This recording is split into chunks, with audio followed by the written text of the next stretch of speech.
अधिभूतं क्षरो भावः पुरुषश्चाधिदैवतम्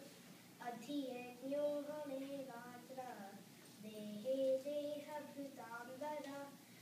अन्तकाले च मामेव स्मरन् मुक्त्वा कलेवरं यः प्रयाति समद्भावं याति नास्त्यत्र संशयः यं यं वापि स्मरन् भावं त्यजत्यन्ते कलेवरं तं तमेवैति कौन्तेय तदा तद्भावभावितः तस्मात् सर्वेषु कालेषु मामनुस्मरयुध्य च मय्यर्पितमनो बुद्धिः मामेवैष्यस्य संशयः अभ्यासयोगयुक्तेन चेतसा नान्यगामिना